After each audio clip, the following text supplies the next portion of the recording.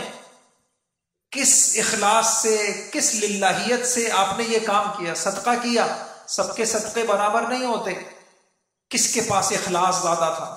تو ہمیں کم سے کم ہم اخلاص کے طالب تو بنے. اللہ والے تو ڈرتے رہتے ہیں، اعتکاف تو کر رہا ہوں، اخلاص کتنا ہے؟ راتوں کی عبادت تو کر. ابھی میں پڑھ رہا تھا، حضرت تھانوی رحمت اللہ علیہ، نیند ان کی متاثر تھی.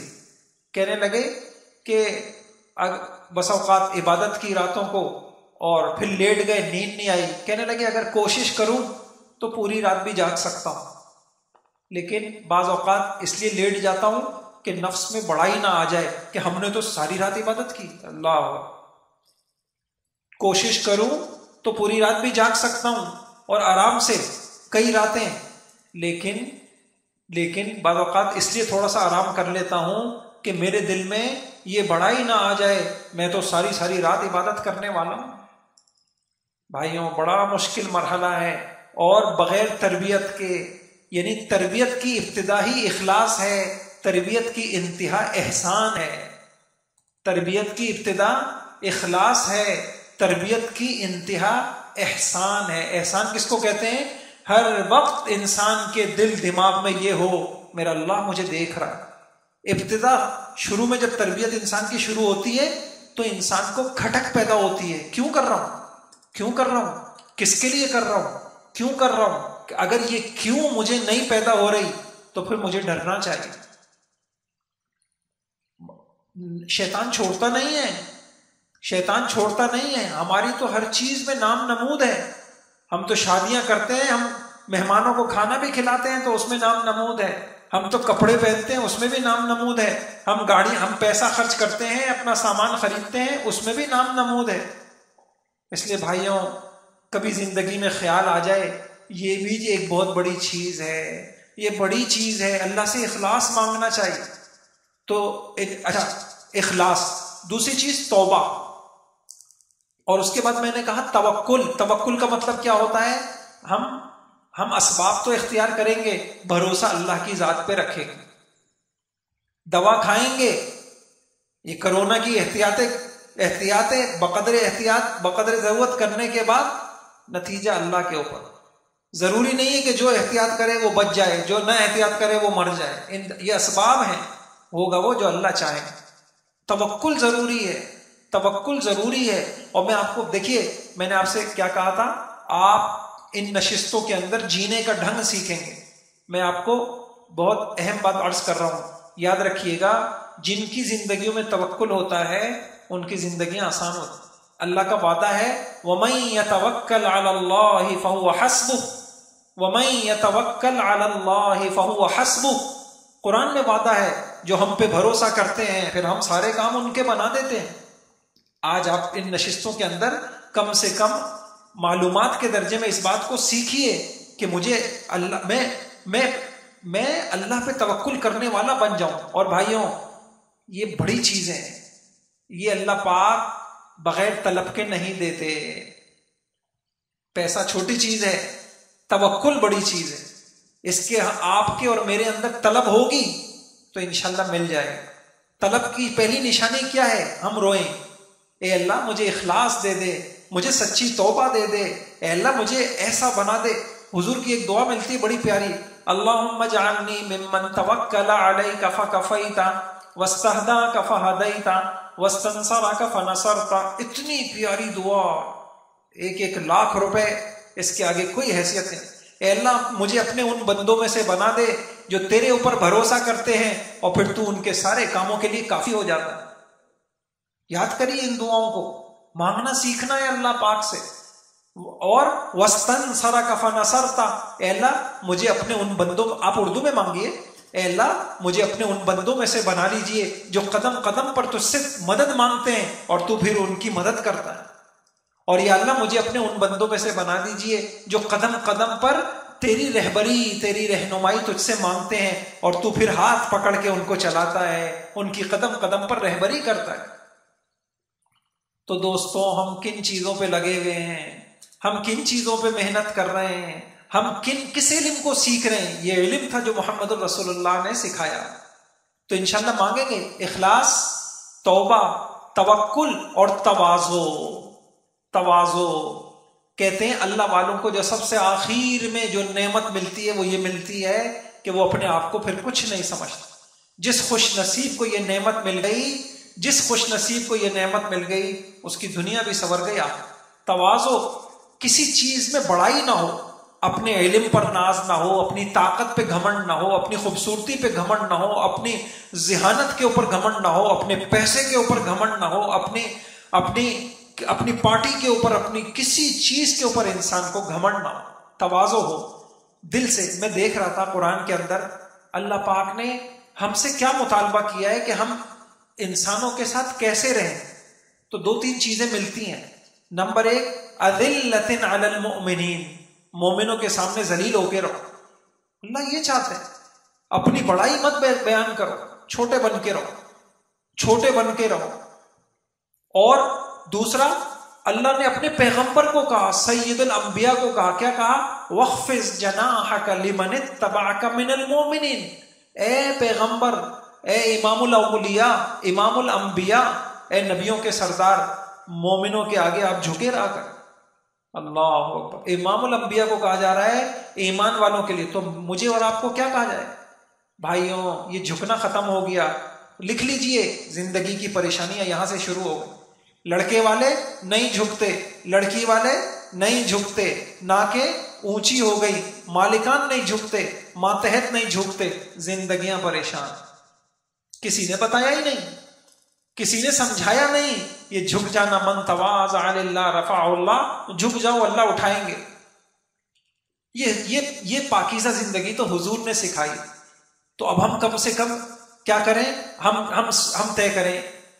دیکھیے تلک الدار الآخرہ، تلک الدار الآخرہ نجعلها للذین لا یریدون علوا فی الارض ولا فسادا. آخرت کن کو ملتی ہے؟ آخرت کن کو ملتی ہے؟ آخرت ان کو ملتی ہے جو دنیا میں علو نہیں چاہتے، بڑائی نہیں چاہتے. ہر چیز میں اپنی بڑائی، میری چلے، میری مانی جائے، میری سنی جائے، میری رائے پہ عمل ہو، میری تجویز پہ عمل ہو، مجھے بڑا سمجھا جائے، بس ختم ہو گئی زندگی. تواضع. تو ٹھیک ہے انشاءاللہ. تو اب میں دوبارہ عرض کرتا ہوں، اخلاص، بولیے اخلاص، توبہ، توکل، تواضع. دوبارہ بولیے اخلاص، توبہ، توکل، تواضع. اخلاص، توبہ، توکل، تواضع. ٹھیک ہے انشاءاللہ. کتنے شعبے ہو گئے؟ 17 ہو گئے. کتنے ہو گئے؟ اچھا آگے لے لیجئے. حیا، کیا کہا میں نے؟ حیا، شرم. حیا، خوف، امید، صبر، شکر. بولیے حیا، خوف، امید، صبر، شکر. حیا، خوف، امید، صبر، شکر. حیا، خوف، امید، صبر، شکر. حیا، خوف، امید، صبر، شکر. یہ ایمان کے شعبے ہیں. یہ وہ شعبے ہیں جس مسلمان کے دل میں ہوں گی، چاہے پھٹے کپڑے والا ہوگا، چاہے اس کے گھر میں کھانے کے لیے نہیں ہوگا، اس کے پاس سواری نہ ہو، لیکن اللہ کی نگاہ میں بہت اونچا ہو. ارے دوستوں اس کے طالب بنو. دنیا میں کوئی نہیں بتا رہا. آج کسی یونیورسٹی میں یہ سبق نہیں دیا جا رہا کہ لوگوں سیکھنا تو یہ تھا. اچھا دیکھیے حیا، حیا کس کو کہتے ہیں؟ شرم، حیا. آنکھوں میں بھی حیا ہو، سوچوں میں بھی حیا ہو، بولوں میں بھی حیا ہو، انسان کی زندگی با حیا ہو. میں تفصیل میں نہیں جاتا، باقی انشاءاللہ کسی اور موقع پر. خوف، اللہ کا خوف، ساری خوبیوں کی جڑ اللہ کا خوف. جتنا اللہ کا خوف بڑھتا چلا جائے گا اتنا، دیکھیے یاد رکھیے میری بات، اللہ کے خوف سے جو ملتا ہے نا بھائی، وہ کسی، میں کل پرسوں ایک بات پڑھ رہا تھا، اللہ اکبر، کسی نے کہا 10 سال کے مجاہدے انسان کو اللہ کے قریب اتنا نہیں کرتے جتنا 10 منٹ یا 10 دنوں کا گریا اور زاری انسان کو اللہ کے قریب کر دو. دل میں خوف ہونا چاہیے اور مانگنا چاہیے اور ایسی کوشش کرنی چاہیے کہ میں ایسا بن جاؤں کہ میں اللہ سے ڈرنے والا بن جاؤں. اللہ سے نڈر ہو جانا کوئی مسئلہ ہی نہیں. نماز چھوڑا کوئی غم نہیں، گناہ کرو کوئی غم نہیں.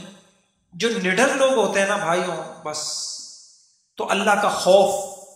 اب اگلی زندگی میں ہمیں کوشش کرنی ہے، ہم پوچھتے رہیں علماء سے، کیسے میرے اندر خوف پیدا ہو جائے، اللہ کیسے پیدا ہو جائے، میرے اندر خوف ہے یا نہیں ہے، کیسے میرے اندر اللہ کا ڈر پیدا. اور اللہ سے امید کس کو کہتے ہیں بھائی؟ آج ہمیں امید ہے، ملک امید لگائے ہوئے ہیں امریکہ سے، اپنی معیشت میں امید، اپنی فلاں چیزوں پہ امید، اپنے ذاتی معاملات میں امید. بھائی امید اللہ سے ہو. امید کس سے ہونی چاہیے؟ اللہ تعالیٰ سے ہونی چاہیے. اچھا، اس کے بعد میں نے کہا صبر اور شکر. آپ لوگ جانتے ہیں میں زیادہ تفصیل نہیں عرض کرتا، میں اس کو دوبارہ دہراتا ہوں. حیا، بولیے، حیا، خوف، امید، صبر، شکر. حیا، خوف، امید، صبر، شکر. اچھا کتنے ہو گئے؟ 22 شعبے ہو گئے. پتہ نہیں کتنی سینکڑوں حدیثوں کا خلاصہ آپ کے سامنے آ گیا کہ 22 چیزیں ہیں جو ہمیں اپنے دل میں پیدا کرنی. اچھا ان دوبارہ 22 کو دہرائیں. نمبر 1، اللہ پر ایمان لانا، اللہ ہی کو خالق سمجھنا. نمبر 3، اللہ سے محبت کرنا. نمبر 4، اللہ ہی کے لیے محبت کرنا، اللہ ہی سے نفرت، اللہ ہی کے لیے نفرت کرنا. نمبر 5، فرشتوں پر ایمان لانا. نمبر 6، کتابوں پر ایمان لانا. نمبر 7، پیغمبروں پر ایمان لانا. نمبر 8، پیغمبروں سے محبت کرنا. نمبر 9، قیامت کے دن پر ایمان لانا. نمبر 10، دوزخ پر، جہنم پر ایمان لانا. 11، جنت پر ایمان لانا. 12، تقدیر پر ایمان لانا. 13، تقدیر پہ راضی رہنا، جو میرے اللہ نے میرے لیے لکھ دیا. اور 14، اخلاص. 15، توبہ. 16، توکل. 17، تواضع. 18، حیا. 19، خوف. 20، امید. اور صبر، شکر. اب تھوڑے سے رہ گئے. وعدوں کو پورا کرنا. وعدوں کو، یہ ایمان کا حصہ ہے، یہ مومن کی صفات ہیں. لوگ کہتے ہیں اپنے بچوں کو تعلیم دو، یہ اعلیٰ تعلیم ہے. میرا بچہ وہ ان صفات میں آگے ہو، میں ان صفات میں آگے ہوں، یہ ہے تعلیم. عہد کو پورا کرنا، وعدے کو پورا کرنا. نمبر 24، مخلوق پہ شفقت کرنا. نمبر 24، مخلوق پہ شفقت کرنا. نمبر 25، خود پسندی کو ترک کر دینا. اپنے آپ کو اچھا نہیں سمجھنا، خود پسندی، میں ایسا ہوں، خود پسندی کو ترک. نمبر 26، بدخواہی، کسی مسلمان کا برا نہیں چاہنا. یہ دل کی کیفیت ہے، سب کے ساتھ خیر خواہی، سب کا بھلا چاہنا، بدخواہی کو ترک کر. اچھا اس کو ہم جو منفی ہے نا، اس کو ہم بعد الگ لیتے ہیں. 23 کیا تھا؟ وعدے کو پورا کرنا. 24 کیا تھا؟ مخلوق پہ شفقت کرنا. یہاں تک کو مثبت ہو گئے. اب چند منفی ہیں. خود پسندی دل سے نکال دینا. خود پسندی سمجھ گئے کہ میں اچھا ہوں، میں اعلیٰ ہوں، میں ذہین ہوں، میں سمجھدار ہوں، مجھے سب پتا ہے. اور بدخواہی، بدخواہی کس کو کہتے ہیں؟ کسی کے لیے برا نہیں سوچنا. حسد نکال دینا، دل سے کینہ نکال دینا، غصہ نکال دینا، دنیا کی محبت نکال دینا. ختم. 30 شعبے ہو گئے. بولیے. خود پسندی نکال دینا, اور بدخواہی نکال دینا, حسد نکال دینا, کینہ دل سے نکال دینا, اور دنیا کی محبت. اب میں آپ کو ایک بہت قیمتی بات بتاؤں, یہ کیسے آئیں گے آپ کے دل میں. پہلا کام جو آپ کو کرنا ہوگا, آپ اللہ کو سچی طلب دکھائیے. اے اللہ, ہم چاہتے ہیں کہ ہمارے اندر یہ چیزیں پیدا ہو. کیسے دکھائیں گے؟ اللہ سے دعائیں مانگیں. کیا کریں گے ہم؟ اللہ سے دعا مانگیں. دیکھیں آج ہمیں یہی نہیں پتا مانگنا کیا ہے اللہ سے. آپ یاد رکھیے, کل قیامت میں جائیں گے نا, اللہ ہمارا دل دیکھیں گے, کچھ بھی نہیں دیکھیں گے. دل دکھاؤ کیسا لے کے آئے. اگر دل میں یہ 30 چیزیں ہوں گی, مزے ہی مزے ہوں. محنت کر لیں بھائی, محنت کر لیں. یہ ہے محنت کی جگہ. محنت دلوں پہ ہوتی, گاڑیوں پہ تھوڑی ہوتی. صبح صبح ہماری گاڑیاں چمک رہی ہوتی ہیں, دل ہمارے خراب ہوتے ہیں. ہمارے چہرے چمک رہے ہیں, ہمارے کپڑے چمک رہے ہیں, ہمارے گھر چمک رہے ہیں. نہیں چمک رہے تو ہمارے دل نہیں چمک. کیسے چمکیں؟ ہم طالب ہی نہیں ہیں بھائیوں. دل کے لیے طلب کرنی پڑتی ہے. اللہ. اب آپ نے ایک کام کرنا ہے, اللہ کے آگے ہاتھ پھیلا کے بیٹھ جائیے, اور یہی ساری 30 چیزیں اللہ سے دعاؤں میں مانگے. میں پورے وثوق سے کہہ رہا ہوں, اگر یہ چیزیں میری دعا میں آ گئیں تو آہستہ آہستہ پیدا بھی ہونا شروع ہو جائیں گے. کیونکہ اللہ پاک دیکھیں گے ہاں یہ طالب ہے, اور طالب کو نوازا جاتا ہے. کون کون نیت کرتا ہے دعاؤں میں مانگیں. کیسے مانگیں گے دیکھیں. ہم کہیں گے پہلے اے اللہ تو ہی ہمارا رب ہے. یہ ہو گیا نا. ہم اے اللہ تو ہی خالق ہے, باقی سب مخلوق ہے. اے اللہ اپنی محبت دے دے. اب اسی محبت کو اللہ سے مانگے. اے اللہ ایسی محبت. کیسی دعا ہے؟ اللہم اجعل حبک احب الاشیاء الیک. اے اللہ ایسی محبت دے دے جو ساری محبتوں پہ غالب آ جائے. اے اللہ سخت بھوک کی حالت میں جتنی رغبت کھانے کی طرف ہوتی ہے اس سے زیادہ رغبت ہمیں آپ کی طرف ہو. اے اللہ سخت پیاس کی حالت میں ایک انسان کو جتنی رغبت پانی کی طرف ہوتی ہے, اے اللہ اس سے زیادہ اپنی محبت دے دے. اے اللہ میرا دل ایسا بنا دے کہ محبت اور نفرت صرف تیرے ہی لیے ہو. تیرے ہی لیے محبت کروں جس سے محبت کروں, تیرے لیے نفرت کروں جس سے نفرت کروں. یہ سمجھ میں آگے؟ اے اللہ میرا ایمان مضبوط کر دے. فرشتوں پر میرا ایمان مضبوط کر دے, کتابوں پر میرا ایمان مضبوط کر دے. قیامت کے دن پر یا اللہ ایسا ایمان آ جائے کہ میں قیامت کی تیاری کے اندر لگ جاؤں. اے اللہ جنت جہنم پر ایسا ایمان میرا مضبوط کر دے کہ میں جنت کی تیاری میں اور جہنم کے خوف میں لگ جاؤں. پھر مانگے اے اللہ مجھے اخلاص دے دے. اب اخلاص کو اللہ سے مانگے. اے اللہ ایسے اعمال دے دے جس میں صرف تیری رضا ہو, تیری خوشنودی ہو. کوئی عمل مخلوق کو دکھانے کے لیے نہ ہو, کوئی عمل کسی کے لیے نہ ہو. اے اللہ مجھے ایسے عمل دے دے. اے اللہ مجھے سچی توبہ دے دے. اے اللہ مجھے اپنی ذات پہ بھروسہ دے دے. اے اللہ مجھے عبدیت دے دے, مجھے تواضع دے دے. اے اللہ میں بڑا بن کے نہیں جینا چاہتا. اے اللہ مجھے تو اپنے گناہ یاد ہیں, میں کیا کسی کے سامنے اپنی بڑائی دکھاؤں. اے اللہ مجھے تواضع دے دے. اور پھر یا اللہ اے اللہ میرے دل میں اپنا خوف دے دے. اے اللہ میری امیدیں اپنے سے وابستہ کر دے. اے اللہ میری ساری امیدیں تجھ سے ہی وابستہ ہوں. اے اللہ مجھے توکل دے دے. اے اللہ مجھے رضا بالقضاء دے دے. اے اللہ میرا سینہ ایسا بنا دے کہ میرے سینے کو مخلوق کی شفقت سے بھر دے. مخلوق کی شفقت سے بھر دے. میرے دل سے مخلوق کی بدخواہی نکال دے, خیر خواہی ڈال دے, حسد نکال دے, کینہ نکال دے, بغض نکال دے. اے اللہ غصہ نکال دے. اب مجھے بتائیے لاکھوں روپے کی چیزیں دے دی نہیں میں نے دی؟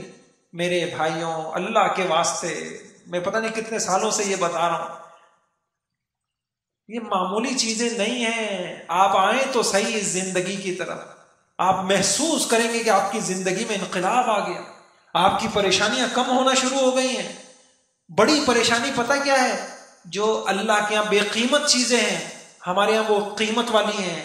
جو اللہ کے یہاں قیمتی ہیں ہمارے یہاں وہ بے قیمت ہیں. اس لیے ہم بھی اللہ کے یہاں بے قیمت مانگیں گے.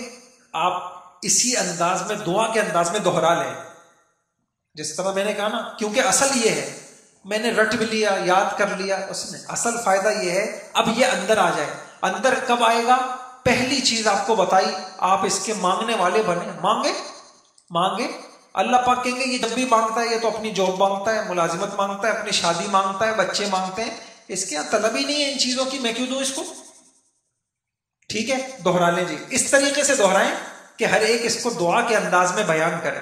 اے اللہ میرا ایمان آپ ہی کے اوپر ہے، ہم تجھ پر ایمان لیں. ربنا اننا آمنا، اے اللہ ہم نے آپ کے اوپر ایمان لائے، آپ ہمارے خالق ہیں. ایسے جس طریقے سے میں نے کہا اس طریقے سے دوہرا جتنا آتا ہے. باقی آپ کی نصیب کی بات ہے کہ جس کو طلب ہوگی وہ کرے گا. جلدی ہاں اسی طریقے سے بولیں. نہیں کتاب میں نہیں، کتابیں بند. سلیم بھائی کتاب بند کر،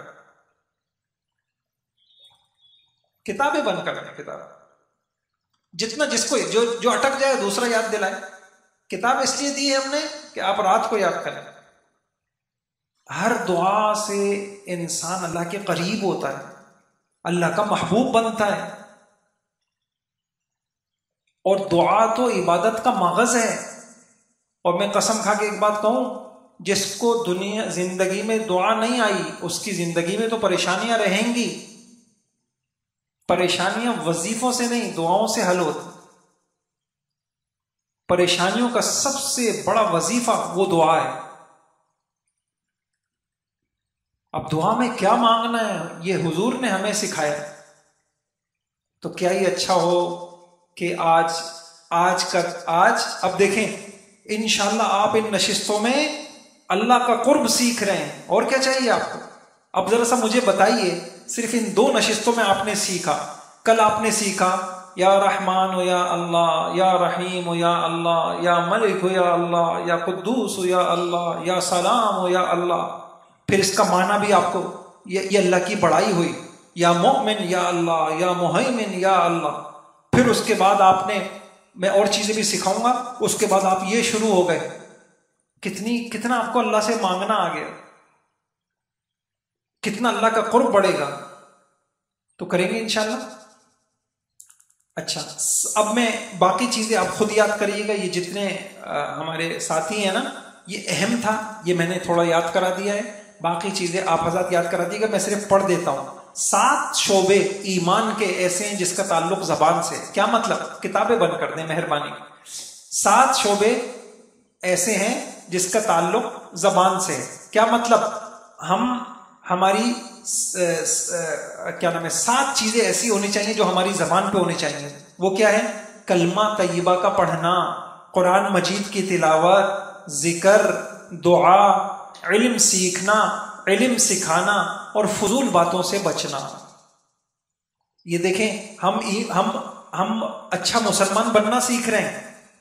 اچھا مسلمان ہوئے اس کا پورا وجود اللہ کی پسند کے مطابق ہو، اس کا دل ایسا ہو جیسے اللہ چاہتے ہیں، اس کی زبان ایسی ہو. اب ہماری زبان پہ کلمہ ہونا چاہیے. کل میں نے عرض کیا تھا کلمے کی فضیلت، کسی نے کل اہتمام کیا؟ ہاتھ کھڑا کر کے بتائیں جی. ہم نے ہاں کلمہ پڑھو بھائی، کلمہ پڑھو. کلمہ آپ کو بہت کچھ دے گا. کلمہ طیبہ کی کثرت، قرآن کی تلاوت، ذکر، دعا، علم سیکھنا، علم سکھانا اور اپنی زبان کو لایانی سے فضول باتوں سے بچانا. آپ ہو گئے اچھے مسلمان. آپ کی زبان بھی اچھی، آپ کا دل بھی اچھا. اگلی بات، 40 شعبے ایسے ہیں جس کا تعلق ہمارے بقیہ اعضاء سے ہے. طہارت یہ ایمان کا شعبہ ہے. طہارت ہو، ہمارے جسمانی طہارت بھی ہو، قلبی طہارت بھی ہو، دماغی طہارت بھی ہو. صفائی، بدن، کپڑے، جگہ، یہ ساری چیزیں اس میں. بدن چھپانا، ستر کا اہتمام کرنا، نماز کا اہتمام کرنا، جنازہ، تجہیز، تکفین، روزہ، اعتکاف، صدقہ، حج، عمرہ، قربانی.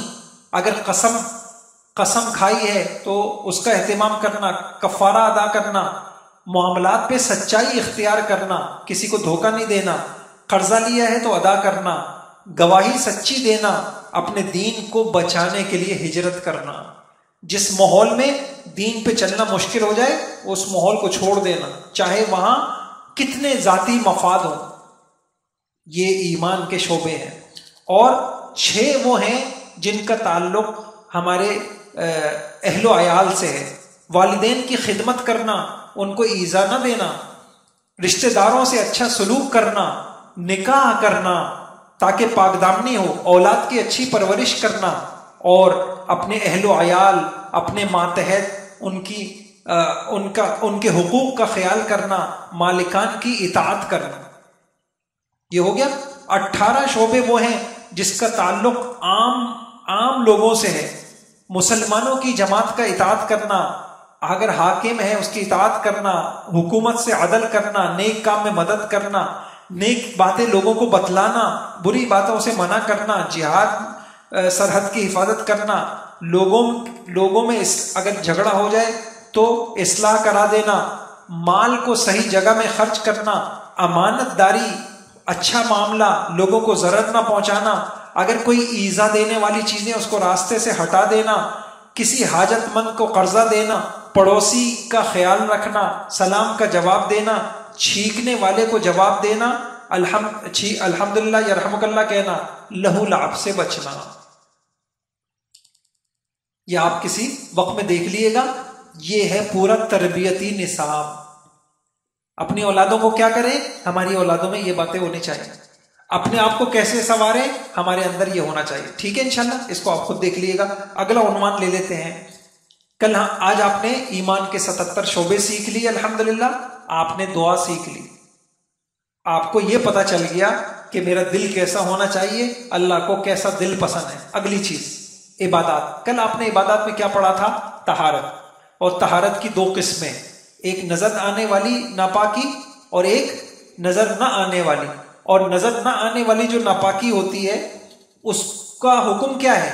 یا تو اس وضو واجب ہوگا یا کیا ہوگا؟ غسل واجب ہوگا. جیسے وضو ٹوٹ گیا تو آپ ناپاک ہو گئے.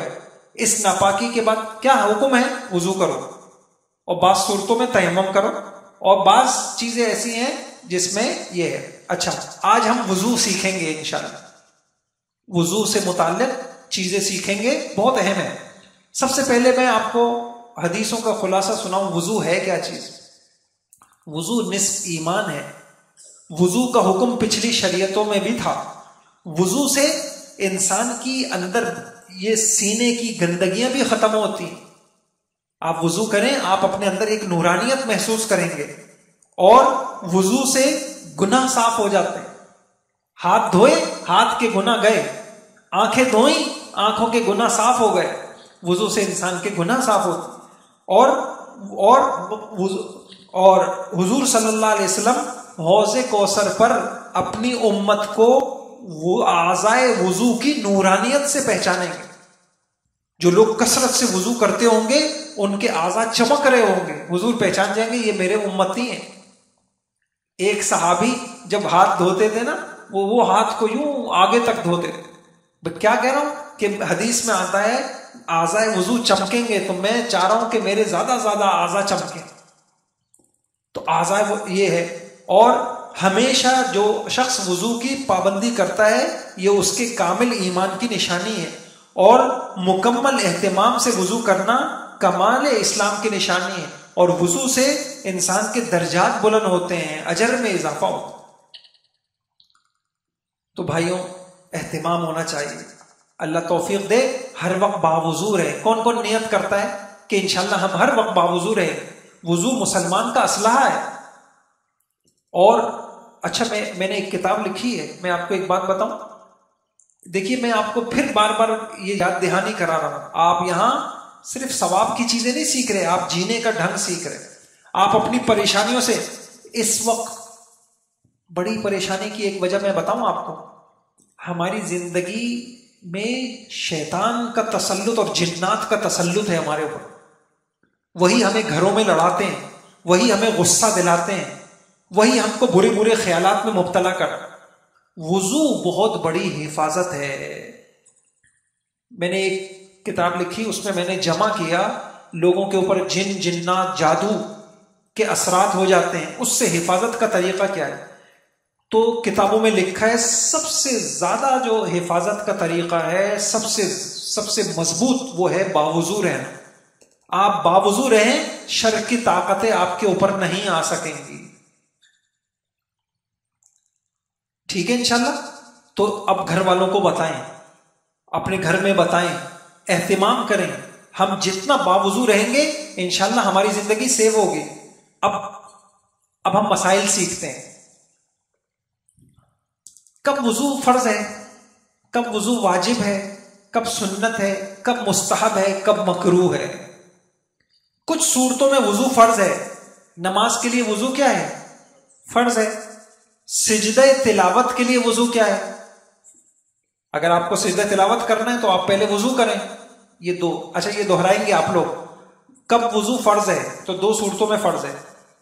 نماز کے لیے، سجدہ تلاوت. کب وضو واجب ہے؟ طواف کے لیے اور قرآن مجید چھونے کے لیے.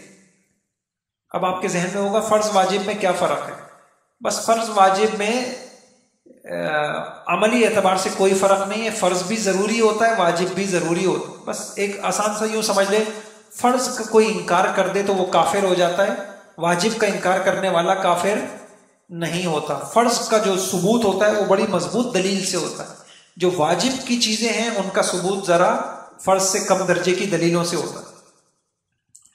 کن صورتوں میں وضو سنت ہے؟ سونے کے لیے وضو کرنا سنت ہے. کل ہم نے پڑھا تھا نا، کیا پڑھا تھا کہ جو باوضو سوتا ہے تو کیا ہوتا ہے؟ فرشتہ اس کے لیے دعا کرتا ہے. کسی نے اہتمام کیا کل؟ ہاں ماشاءاللہ.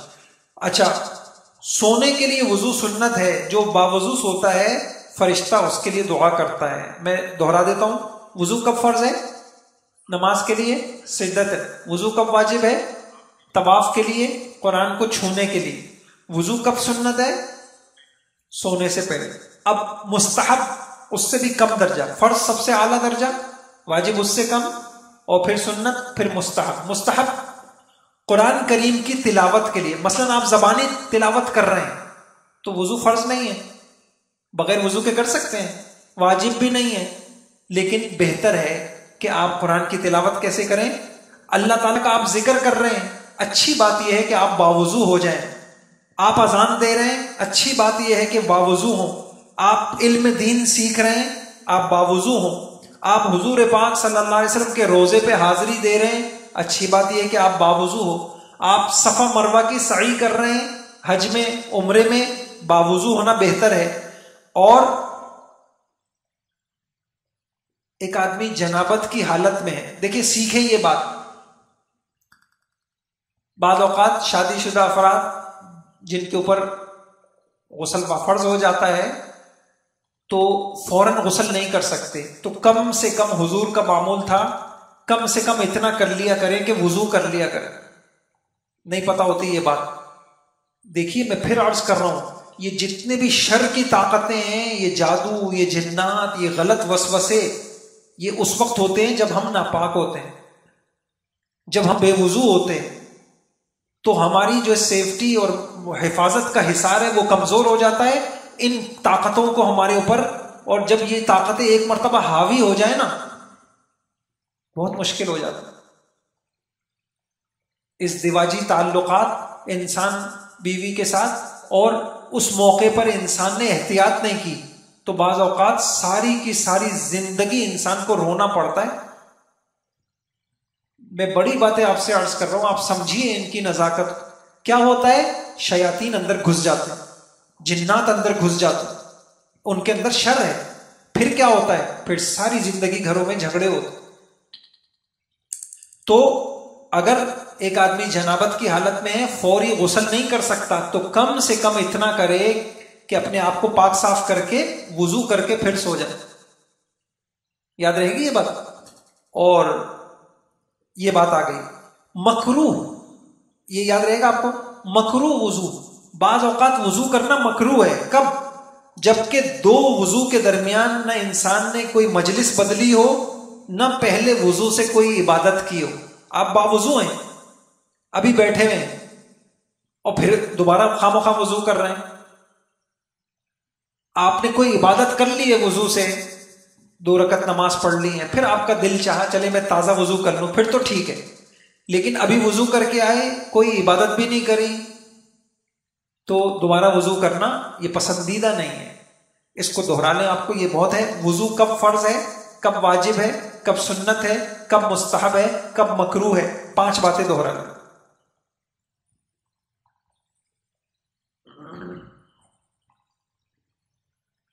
بھائی ان بچوں کو بھی لے لو بھائی. بیٹا آگے آؤ نا عبداللہ، یہ صرف ان پہ توجہ ہو رہی. اے بھائی اسلم، آپ ادھر چلے جائیں. کیا نام ہے؟ اسلم نا، آپ ادھر پیچھے چلیں. سے وضو تو ہمیں وضو ایسے کرنا ہے جس میں ہمارے فرائض بھی پورے ہو جائیں، سنتیں بھی پوری ہو جائیں، مستحب بھی پورا ہو. ٹھیک ہے انشاءاللہ. اب اس کے لیے ہم یہ سیکھتے ہیں کہ وضو کے فرائض کیا ہیں. اچھا ایک بات سمجھیے گا کہ علم نہ ہونے کی وجہ سے بڑے مسائل پیدا ہوتے ہیں. یہ درجے ہیں. فرض کو آپ کو ہر چیز میں فرائض الگ پتہ ہوں، سنتیں الگ پتہ ہوں، مستحب الگ پتہ ہو تو اس کا فائدہ ہوتا ہے، ورنہ نقصان ہوتا ہے. مثلا نمبر 1 وضو کے فرائض. فرائض کیا ہیں؟ چہرہ دھونا، پورا چہرہ دھونا، ہاتھ دھونا، سر کا مسا کرنا، پیر دھونا، یہ فرائض ہیں. اب جس کو یہ پتہ ہوں گے تو بعض اوقات ایسی کنڈیشن ہوتی ہے، ایسی حالت ہوتی ہے کہ فرض کیجئے ایک آدمی فجر کی نماز میں بہت تاخیر سے اٹھا. اتنا کم وقت ہے کہ اگر وہ صحیح طریقے سے وضو کرے گا تو پھر نماز کا وقت نکل جائے گا. میری بات سمجھ رہے؟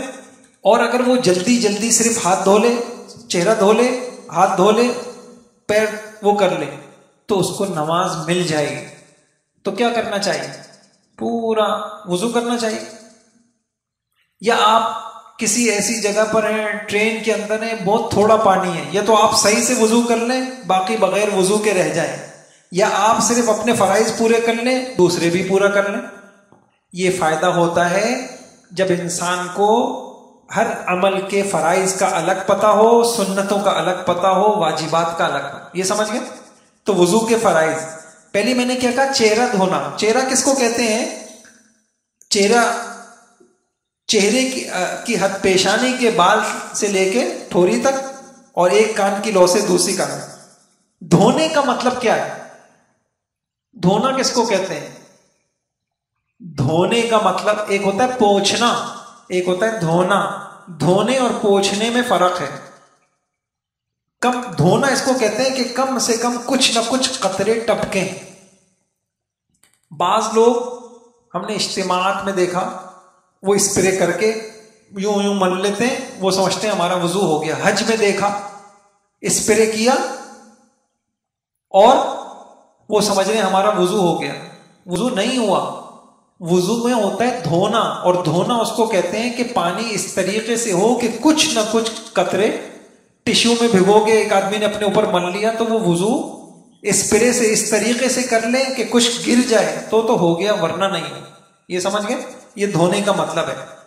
اور دھونے میں کوئی رکاوٹ بھی نہیں ہونی چاہیے. اگر کوئی ایسی چیز لگی ہوئی ہے کہ پانی آپ کی جلد تک نہیں پہنچ رہا تو پھر آپ کا وضو نہیں ہوا. اور چہرے کی حد میں جو بال آتے ہیں ان بالوں کا کیا کریں؟ تو اگر بہت گنجان ہے، جیسے گھنی داڑھی ہے، تب تو اوپر دھو لینا بھی کافی ہے.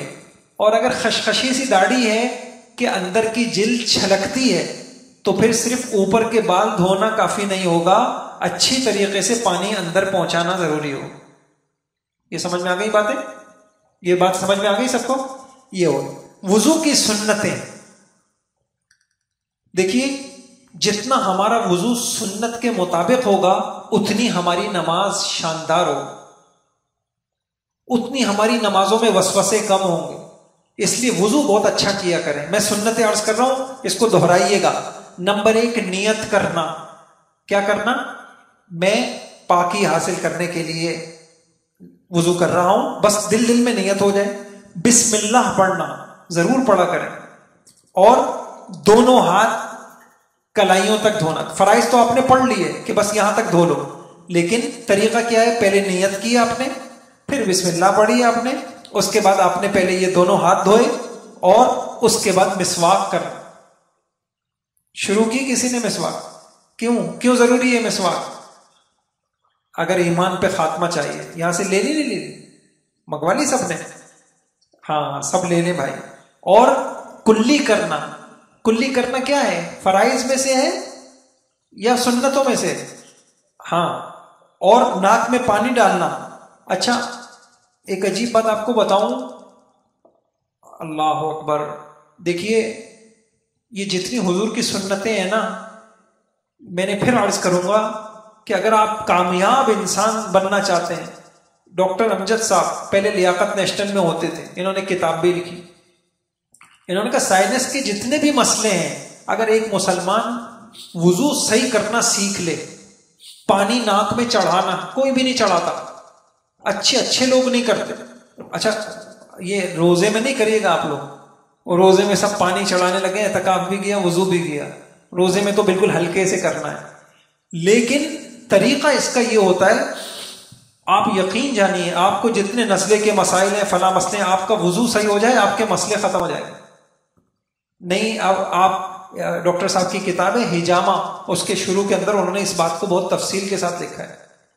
تو صحیح طریقہ یہ ہوتا ہے کہ پانی آپ چڑھائیں اور تھوڑا سا اوپر لے کے جائیں اور پھر آپ اس کو پانی کو کیا کریں؟ نکالیں. ایک بات اور عرض کروں، دیکھیے یہ وہ علم بتا رہا ہوں جو دنیا کی کتابوں میں نہیں ہے. حضرت محمد صلی اللہ علیہ وسلم نے ہمیں یہ بتایا ہے کہ یبیت الشیطان فی خیشوں میں، شیطان اثرات ڈالتا ہے، رات گزارتا ہے آپ کی ناک میں. اس لیے خاص طور سے جو صبح کا وضو ہونا چاہیے، پہلا وضو، اس میں تو ناک کو بہت اچھی طریقے سے صاف کرنا چاہیے. شیطانی اثرات ختم ہوں گے اور اسی کی وجہ سے طرح طرح کی بیماریاں ہیں وہ ختم ہوں گی. تو یہ سنت سیکھیے، ناک میں پانی اچھی طرح سے ڈالنا، ناک سنکنا، داڑھی کا خلال کرنا، ہاتھ کی انگلیوں کا خلال کرنا، پورے سر کا مسح کرنا اور کانوں کا مسح کرنا، سر کے اگلے حصے سے مسح یہاں سے شروع کر کے یہاں سے واپس لانا، پاؤں کی انگلیوں کا خلال کرنا، ہر عضو کو 3 مرتبہ دھونا. اچھا اس میں بھی ایک غلطی ہوتی ہے، پہلی مرتبہ پانی ڈالا بس یہاں تک پہنچا، دوسری مرتبہ میں یہاں تک، تیسری مرتبہ، تو یہ آپ 3 مرتبہ نہیں دھویا آپ نے، ہر مرتبہ میں پورا دھونا چاہیے. اس کا طریقہ یہ ہے کہ پہلی مرتبہ میں خشک ہوتا ہے، آپ نے پانی ڈالا تو پھر اس کو تھوڑا سا یوں من لیں تو گویا کہ پورا پہنچ گئے، پھر دوسری مرتبہ میں اور آسان پھر پانی ڈالتے ہوئے یوں کر لیں، تیسری. یہ ہے سنت طریقہ. تو ہر مرتبہ میں 3 مرتبہ کرنا، اس کا اہتمام کرنا، اور ہر عضو کے خشک ہونے سے پہلے دھو لینا. ایک آدمی نے وضو کیا، اس کے بعد کہیں چلا گیا، پھر آ کے وہ وضو کر رہا ہے، وضو تو ہو جائے گا، سنت کے مطابق نہیں ہوگا. اور ہر عضو کو ملنا، دیکھیں یہ بھی سنت ہے، یہ والی سنت بھی بہت سارے لوگ چھوڑ رہے ہیں. اور وضو کے بعد دعا پڑھنا، کل آپ کو کتاب دی ہے اس میں وضو کے بعد کی دعائیں ہیں. اور اعضائے وضو میں ترتیب کا خیال کرنا، جو ترتیب جس ترتیب سے آپ کرتے ہیں، الٹا وضو کوئی کرے گا وضو تو ہو جائے گا، نماز تو ہو جائے گی لیکن سنت کے خلاف ہوگا. میں ایک مرتبہ پھر دہراتا ہوں، نیت کرنا، بسم اللہ پڑھنا، دونوں ہاتھوں کو کلائی تک دھونا، کلی کرنا، ناک میں پانی مسواک کرنا، کلی کرنا، ناک میں پانی ڈالنا، ناک سنکنا اور داڑھی کا خلال کرنا، ہاتھوں کی انگلیوں کا خلال کرنا، پورے سر کا مسح کرنا، سر کا مسح، کانوں کا مسح کرنا، سر کا مسح آگے سے شروع کرنا، پاؤں کی انگلیوں کا خلال کرنا. یہ تو ہو گیا. اب ہر عضو کو کتنی مرتبہ دھونا؟ 3 مرتبہ دھونا، پے در پہ دھونا، مل کے دھونا. آسان سی بات ہو، ہر عضو کو 3 مرتبہ دھونا، پے در پہ، ایک مرتبہ دھویا دوبارہ فوراً دھو لے، اور مل کے دھونا اور ترتیب سے دھونا، اور وضو کے بعد دعا پڑھنا. ہو گئی؟ اگر یہ سنتیں چھوٹ گئیں وضو ہو جائے گا نہیں ہو جائے گا؟ نہیں ہوگا، ہو جائے گا کیونکہ فرائض پورے ہو. اچھا پھر کیا ہوگا؟ نقصان کیا ہوگا؟ سنت چھوڑنے کی وجہ سے ثواب کم ہو جائے گا اور بڑا نقصان ہو جائے گا.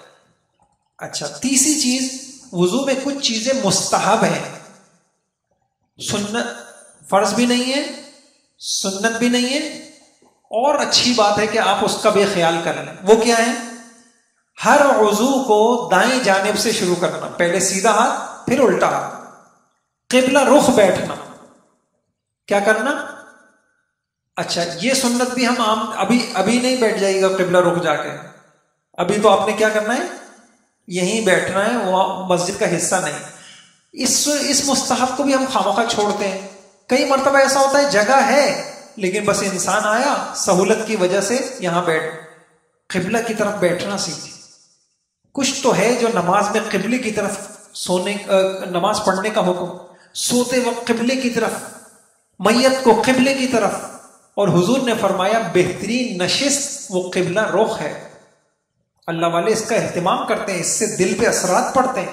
تو آدمی کبھی بھی بیٹھے، گھر میں بیٹھے، اگر ممکن ہو تو قبلہ رخ بیٹھا کرے، اس پہ دل پہ اچھے اثرات پڑتے ہیں. بلند جگہ پہ وضو کرنا، پاک جگہ پہ وضو کرنا. وضو میں کسی سے مدد نہیں لینا. تمہیں جیسے لوٹے مثلا ایسے وضو کرتا ہے ایک آدمی، وہ آپ کے ہاتھ بھی مل رہا ہے اور وہ کر رہا ہے، مدد نہیں لینا بغیر عذر کے. گردن کا مسح کرنا، انگوٹھی وغیرہ پہنی ہوئی ہو تو اس کو حرکت دینا. ہر وضو کو اس ابتدا سے دھونا یا مسح کرنا جیسے اچھا وضو کے درمیان دیکھیے غور سے، وضو کے درمیان بغیر ضرورت کے بات نہ کرنا. اور وضو کے بعد ہاتھوں سے پانی کو نہ جھاڑنا. برتن سے وضو کرنے کی صورت میں جو بچا ہوا پانی ہے وہ بھی بابرکت ہوتا ہے، اس کو پی لینا. حضور کا معمول تھا. وضو سے فارغ ہونے کے بعد 2 رکعت پڑھنا. ہر وضو کو دھوتے وقت بسم اللہ پڑھ لینا. ہر وضو کے وقت مستحبات یاد رہیں گے. پاک جگہ پہ بیٹھنا، اونچی جگہ کے اوپر بیٹھنا، کسی سے مدد نہیں لینا اور بات چیت نہیں کرنا. اور جو ہے کیا کہا میں نے، جو پانی بچ جائے اس کو پی لینا. وضو کے بعد اچھا یہ والی عبادت آپ کر سکتے ہیں. جب وضو کر کے آئیں آتے ہی 2 رکعت پڑھ لیا کریں. حدیث میں بڑی فضیلت آئی، جو شخص اچھی طرح وضو کرے اس کے بعد 2 رکعت پڑھ لے، اس طریقے سے پڑھے کہ اس کو کوئی دنیا کا خیال نہ آئے، اس کے لیے جنت ہے. تو اس کا اہتمام کریں گے انشاءاللہ. جیسی وضو کر کے آئیں تو یہ پڑھ لیا کریں. اچھا یہ دوہرا لیں آپ، وضو کے فرائض، وضو کے سنتیں، وضو کے مستحبات جلدی جلدی دوہرا لیں.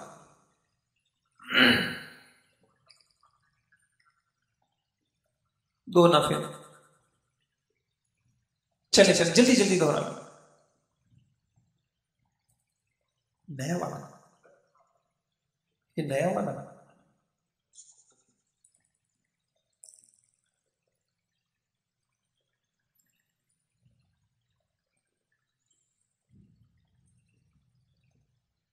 بے وضو ہو تو اس کے کیا احکام ہیں. 3 چیزیں اور پڑھ لیجئے. الحمدللہ وضو سے متعلق آپ کو بہت ٹھوس باتیں پتہ چل گئی. وضو کن چیزوں سے ٹوٹ جاتا ہے؟ 5 باتیں اچھی طریقے سے سمجھیے. پخانے یا پیشاب کے مقام سے کوئی چیز نکل جائے تو اس سے وضو ٹوٹ جائے. نمبر 2، اس کے علاوہ بقیہ جسم سے، دیکھیں پخانے پیشاب میں نے کہا کوئی چیز نکل جائے، اگر کسی کو پتھری نکل گئی، کوئی اور چیز نکل گئی پھر بھی وضو ٹوٹ جائے گا. عام کچھ بھی نکل جائے. لیکن بقیہ جسم سے وضو جب ٹوٹے گا جب کوئی نجس چیز نکل جائے، خون نکل جائے، پیپ نکل جائے، قے نکل جائے، نجس چیز. اگر جسم سے نجس چیز نہیں نکلی، ناک نکل گئی، پسینہ نکل گیا، آنسو نکل گیا، نجس تو نہیں ہے تو وضو نہیں ٹوٹے. پھر عرض کرتا ہوں، پہلی چیز پیشاب پخانے کے مقام سے کچھ بھی نکل جائے، بقیہ جسم سے کوئی نجس اور گندی چیز نکل جائے، خون نکل جائے، پیپ نکل جائے. اور خون میں یہ بھی ہوتا ہے نکل کے بہہ جائے. خون نکل کے کیا ہو جائے؟ بہہ جائے. بعض اوقات کھرچ لگتی ہے، نظر تو آ رہا ہوتا ہے لیکن ایک قطرہ بھی بہا نہیں ہوتا ہے تو اس سے وضو نہیں ٹوٹتا. اچھا یہ تو اگلی بات. چیزیں ایسی ہیں جو نجس نہیں ہیں ان سے بھی وضو ٹوٹتا ہے. بے ہوش ہو جانا، بے ہوش ہونے سے کیا ہو جاتا ہے وضو؟ پاگل ہو جانا، نشہ، لیٹ کر یا ٹیک لگا کر سونا، لیٹ کر. اور نمبر 5 رکوع اور سجدے والی نماز میں قہقہا لگانا. جنازے میں رکوع نہیں ہوتا نا، جنازے کی نماز میں رکوع نہیں ہوتا. اس کے علاوہ جو نماز ہے رکوع سجدے والی نماز ہے، اس میں کوئی آدمی زور سے ہنس دے تو صرف نماز ہی نہیں ٹوٹے گی، کیا ٹوٹ جائے گا؟ وضو بھی ٹوٹ جائے گا. تو یہ 5 چیزیں ہیں، دوہرا لیں گے آپ حضرات دوبارہ ایک مرتبہ دونوں. پیشاب پخانے کے مقام سے کچھ بھی نکل جائے، بقیہ جسم سے کوئی نجس چیز نکل جائے، خون پیپ وغیرہ، اور بے ہوش. کچھ اعمال ایسے ہیں جن سے وضو ٹوٹ جاتا ہے: بے ہوش ہونا، پاگل ہونا، نشے میں ہونا، سو جانا. سونا کون سا؟ جو ٹیک لگا کر، جو کیا ہو یا لیٹ کرو. اور رکوع اور سجدے والی نماز میں زور سے قہقہا لگا دینا. یہ دوہرا لینا.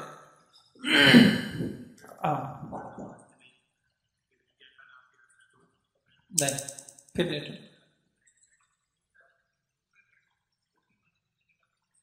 وضو نہیں ٹوٹ.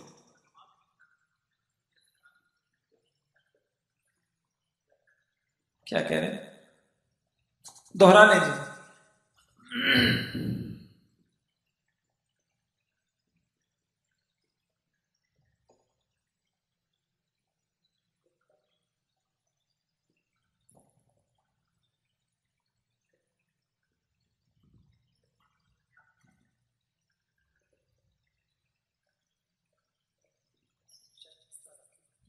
چیزیں مکروہ ہیں، اگر آپ نے اس کا ارتکاب کیا تو آپ کا وضو ٹوٹے گا تو نہیں، لیکن آپ کے وضو پہ ثواب کم ہو جائے گا. بچنا چاہیے. نمبر 1 وضو میں اعضاء دھوتے وقت زور سے پانی مارنا. بعض لوگ صرف اپنا چہرہ نہیں دھو رہے ہوتے، دوسرے کا بھی دھلا رہے ہوتے، تو اتنی زور سے پانی مارنا، ضرورت سے زیادہ پانی استعمال کرنا. کوئی بچتا ہوگا اس سے؟ اسراف. آپ قرآن کھولیں، اسراف اسراف اسراف اسراف. ہماری زندگیوں میں اسراف بہت. تو آج کوشش کریں کہ انشاءاللہ ہم اپنی اصلاح کریں گے.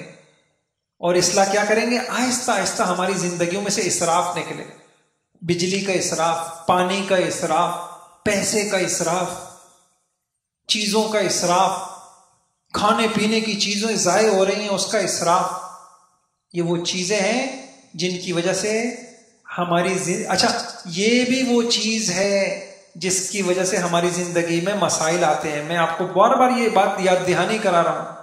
آپ صرف ثواب کی چیزیں نہیں سیکھ رہے، آپ جینے کا ڈھنگ سیکھ. ضرب اللہ مثلا قریۃ کانت آمنۃ مطمئنۃ یأتیہا رزقہا رغدا من کل مکان فکفرت بانعم اللہ. جو لوگ اللہ کی نعمتوں کو ضائع کرتے ہیں اللہ پاک ان سے نعمتوں کو چھین لیتے. تو کون کون نیت کرتا ہے کہ اپنی زندگی سے اسراف نکالیں گے؟ اسراف. ولا تبذر تبذیرا ان المبذرین کانوا اخوان الشیاطین. یہ شیطانی اعمال ہے. جس وقت ہم شیطانی کام کرتے ہیں تو ہمارے اوپر اثرات بھی شیطانی آتے ہیں. جب ہم رحمانی کام کرتے ہیں تو ہمارے اوپر اثرات بھی رحمانی آتے ہیں، ہمارے اوپر رحمتیں آتی ہیں. تو کون کون انشاءاللہ اپنے وضو سے اسراف نکالے گا؟ کیسے نکالیں گے؟ مشکل ہے. نل والے وضو سے اسراف نکالنا یہ محنت کا کام ہے، سیکھنا پڑتا ہے. نل کا کھولا اور وضو ہو رہا ہے، نل کا جاری ہے. 100 میں سے 1 آدمی ہوتا ہوگا، 2 آدمی ہوتے ہوں گے جن کو وضو کرنا آتا. نل کھولے آرام سے ہو جاتا ہے، تھوڑا سا سیکھنا پڑے گا. نل کھولا، ایک ہاتھ میں پانی لیا، بند کر دیا، ٹھیک ہے انشاءاللہ نکال. اس سے آپ اللہ کے یہاں قیمتی بنیں گے اور آپ کی زندگی میں برکتیں محسوس کریں گے. یہ جو ہمارے گھر میں بے برکتی ہے نا اور معیشت کے مسائل فلاں، اس میں ایک بڑا سبب اسراف ہے.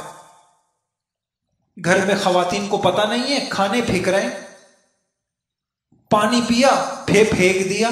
بھائی یہ اس سے بہت اثرات اللہ کی اتنی نعمت کی ہم مستحق نہیں ہیں، قدر کریں.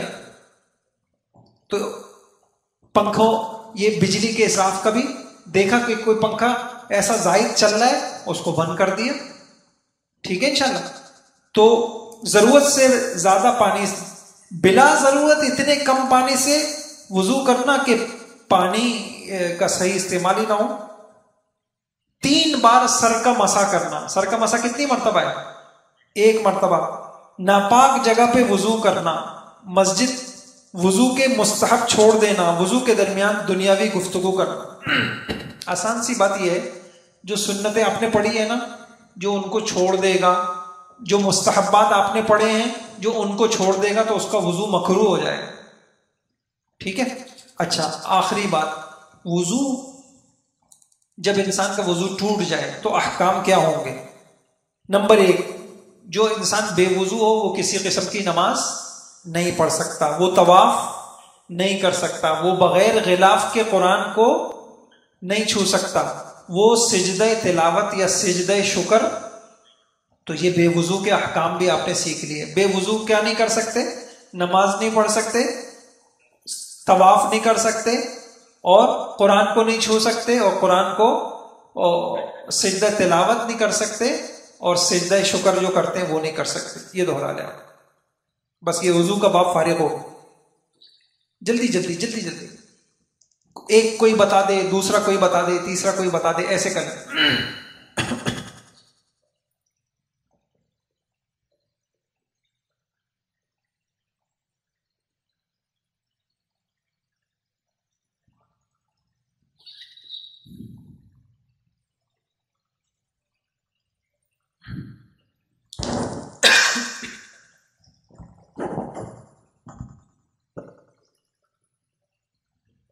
آئیے جی، توجہ کریں، آ جائیں.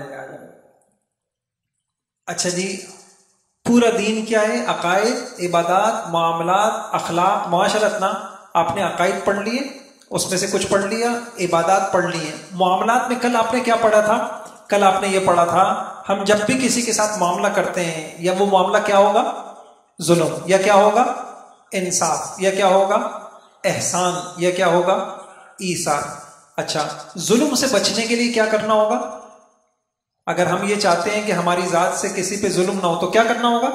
حقوق ادا کرنے ہوں گے. کیا کرنے ہوں گے؟ حقوق ادا. کیسے کریں گے؟ حقوق سیکھنا پڑے گا. اب ہم اگلی نشستوں میں حقوق سیکھتے ہیں.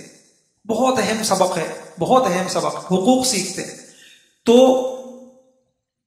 تو حقوق میں علماء کے حق کیا ہیں، اللہ والوں کے حق کیا ہیں؟ سنیے گا. فقہاء، مجتہدین، علماء، محدثین، اساتذہ، مشائخ، ان کے لیے دعائے خیر کرتے رہنا یہ ان کا حق ہے. کیا کرنا؟ اب دیکھیں، ان مشائخ کی برکتوں سے ہمیں دین ملا ہے، علماء کے ذریعے سے ہمارا اسلام باقی ہے، تو ان کے لیے کیا کرنا؟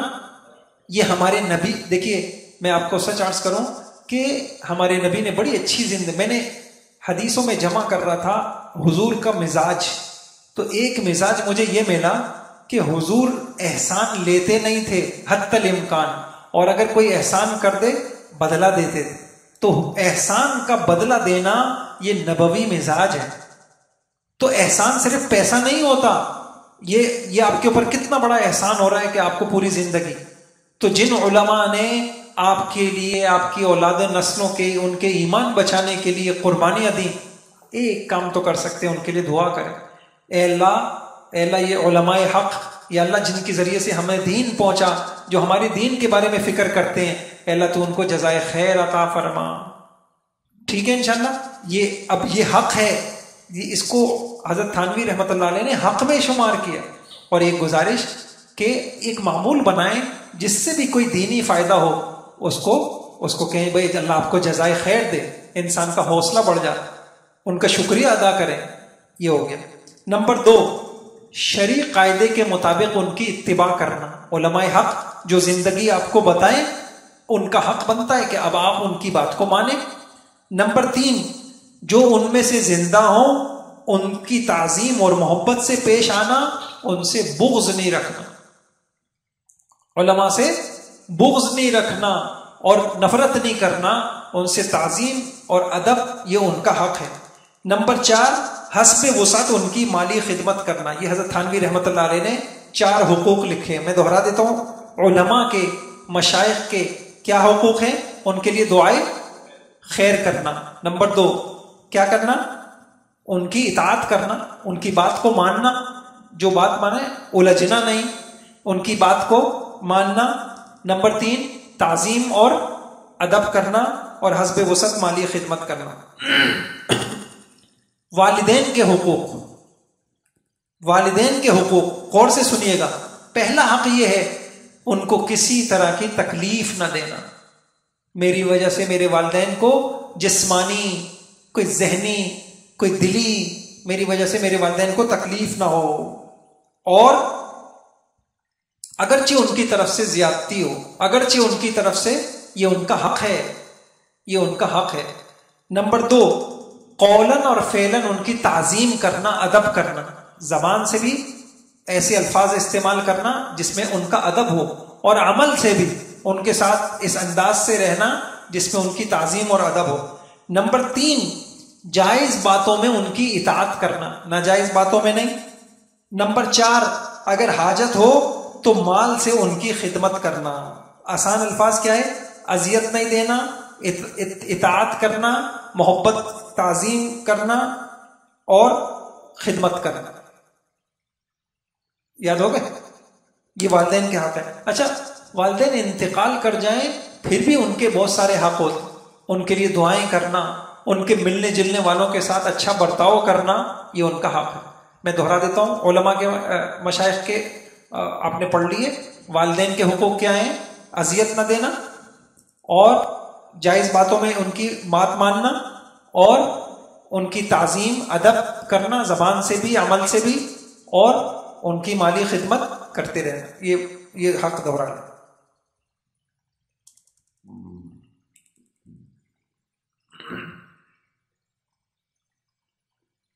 بدل بدل کے پوچھیں.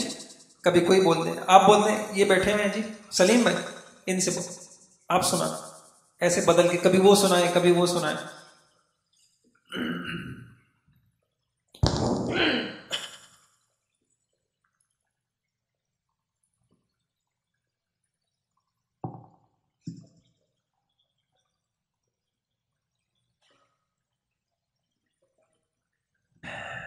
ایک گزارش یہ ہے، کس کو یہ دعا کس کو آتی ہے؟ رب ارحمہما کما ربیانی صغیرا. ہاتھ کھڑا کریں. ماشاء اللہ ماشاء اللہ. ترجمہ بھی آتا ہے، بچوں کو آتا ہے. رب ارحمہما سب کو آتی ہے. دیکھیے، میں سچ عرض کروں، کسی اچھی اولاد وہ ہے کہ اس کی کوئی دعا اس دعا سے خالی نہیں ہونی چاہیے. والدین زندہ ہوں، والدین زندہ نہ ہوں، آپ ان کے لیے یہ دعا ضرور کریں. ٹھیک ہے انشاءاللہ. رب ارحمہما کما ربیانی صغیرا، رب ارحمہما کما ربیانی صغیرا. تو اگر جس کو یہ دعا نہیں، اس کو یہ دعا بھی سن لیجئے گا اور اس دعا کو اپنی دعا میں شامل کر لیں. اللہ آپ کو بہت نوازیں گے. والدین کا حق ہے کہ ہم ان کے لیے اللہ سے مانگیں، اور خاص طور سے ہر انسان کو اللہ پاک بعض اوقات ایک خاص رحمت سے نوازتے ہیں. وہ محسوس کرتا ہے مجھے اوپر گریہ طاری ہے، مجھے رونا آ رہا ہے، آنسو بہہ رہے ہیں. ایسے وقت میں کبھی بھی اپنے والدین کو نہ بھولیں. ایسے وقت میں کبھی بھی اپنے والدین کو نہ بھولیں. اس دعا کو ضرور، اللہ نے قرآن میں اپنے حق کے بعد والدین کے حق کو بیان کیا ہے. کون اہتمام کرے گا اس کا؟ رب ارحمہما کما ربیان. اور والدین سے میں درخواست کروں گا، اللہ کے واسطے زندگی میں اپنے بچوں کو یہ دعا یاد کرا دیجئے، اور وقتاً فوقتاً ان سے پوچھیں کہ بیٹا یہ دعا مانگتے ہو نہیں مانگتے ہمارے لیے. بڑا مسئلہ حل ہو جائے گا انشاءاللہ. بہت بڑا مسئلہ حل ہو جائے گا، بہت بڑا مسئلہ حل ہو جائے گا. والدین زندگی میں چھوٹے بچوں کو یہ دعا یاد کرائیں اور ان سے کہیں بھائی کچھ کرو نہیں کرو یہ دعا مانگو. ہم مر جائیں گے, ان کی عادت ہوگی تو پھر انشاءاللہ ہمارے مزے آ جائیں گے قبر کے اندر. رمضان آئیں گے, شب قدر آئیں گی, بچے کی بچپن سے ہم نے عادت ڈال دی ہے. ابھی میں ایک جگہ نشست لے رہا تھا, کاروباری نشست تھے, تو اس میں یہ حقوق آئے. جب میں نے یہ بتایا, حالانکہ ایک عالم تھے, اتنا خوش ہو گئے, کہنے لگے کہ بس اس کے بعد سے ہی میں نے اپنے بچے کو یہ دعا یاد کرا دی, اور میں نے اپنا معمول بنا لیا کہ 100 مرتبہ تسبیح پڑھتا ہوں پوری, رب ارحمہما کما ربیانی صغیرا, رب ارحمہما کما ربیانی. تو اللہ پاک مجھے آپ کو یہ توفیق عطا فرمائے, اس کو دے. اگلا عنوان ہے اخلاق. کل آپ نے اخلاق میں کیا پڑھا تھا؟ اخلاق کی فضیلت. آج آج ہم یہ پڑھیں گے اخلاق کی حقیقت. کیا کہا میں نے؟ کل آپ نے پڑھی تھی اخلاق کی فضیلت, آج یہ پڑھیں گے اخلاق کی حقیقت. بہت ہی قیمتی بات ہے, توجہ سے سنیے گا. دیکھیے, انسان صرف جسم کا نام نہیں ہے. انسان صرف جسم کو کہتے ہیں. انسان جسم اور روح کے مجموعے کا نام. انسان کس کا نام ہے؟ یہ خالد صاحب ہیں, یہ صدر صاحب ہیں, یہ وزیر صاحب ہیں, اور روح نکل گئی تو یہ کون ہے؟ یہ ناش ہے. یہ والد صاحب کی باڈی, ڈیتھ باڈی پڑی, یہ والد صاحب کی ناش پڑی. نہیں جی یہ تو صدر صاحب. نہیں. تو بھائی اگر انسان صرف روح, صرف جسم کا نام تھا تو جسم تو اب بھی ہے. آپ کیوں نہیں کہتے کہ یہ صدر صاحب ہیں, یہ وزیر صاحب ہیں, یہ فلاں صاحب ہیں؟ انسان نام ہے جسم کا اور روح کا. اگلی بات, جس طریقے سے جسم کبھی صحت مند ہوتا ہے اور کبھی بیمار ہوتا ہے, ایسے ہی روح بھی کبھی صحت مند ہوتی ہے اور کبھی بیمار ہوتی. اچھا, روح صحت مند کیسے ہوتی؟ آپ سے پوچھ رہا ہوں, بتائیے روح صحت مند کیسے ہوتی؟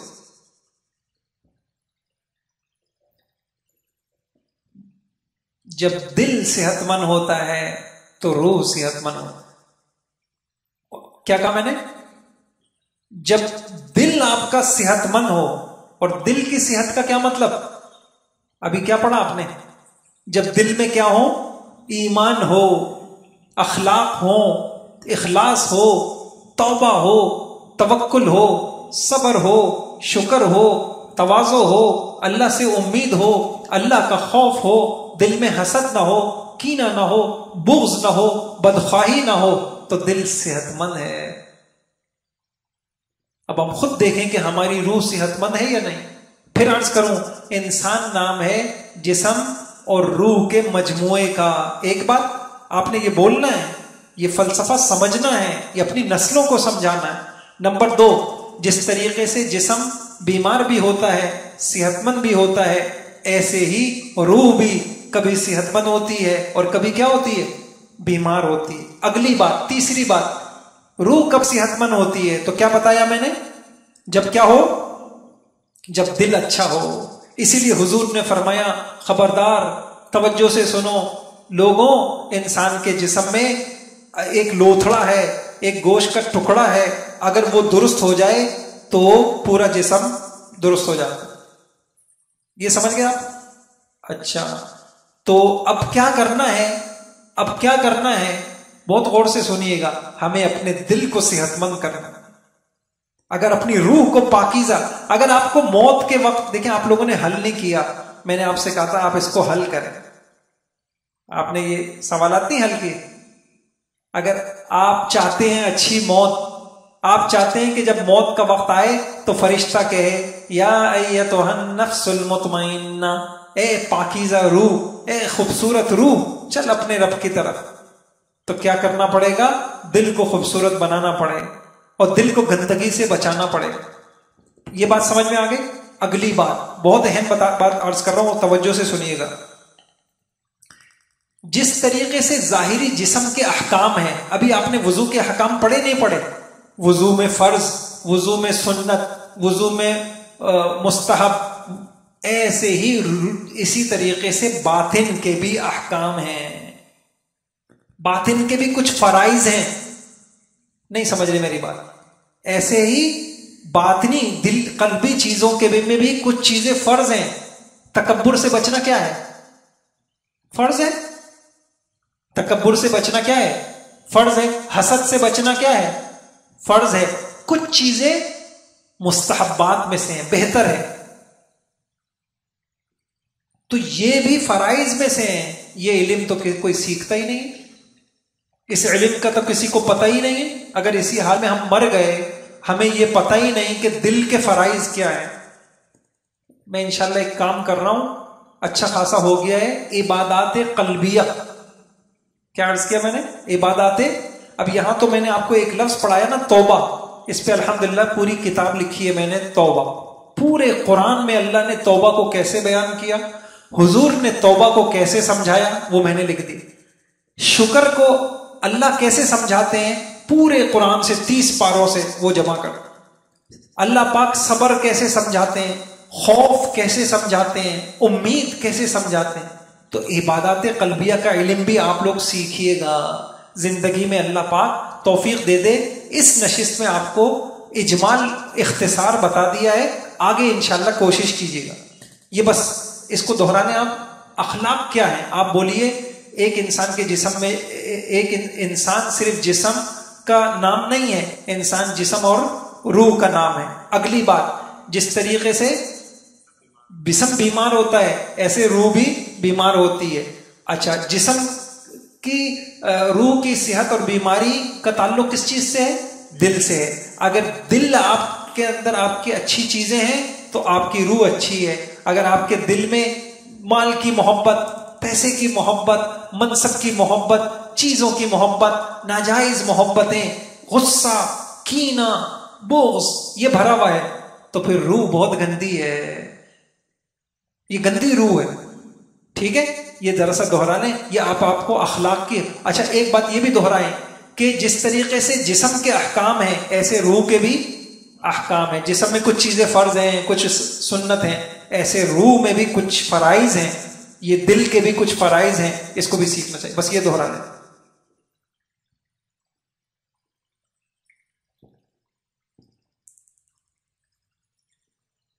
جلدی، بس آخری عنوان رہ گیا، بات ختم. 5 منٹ میں بات ختم.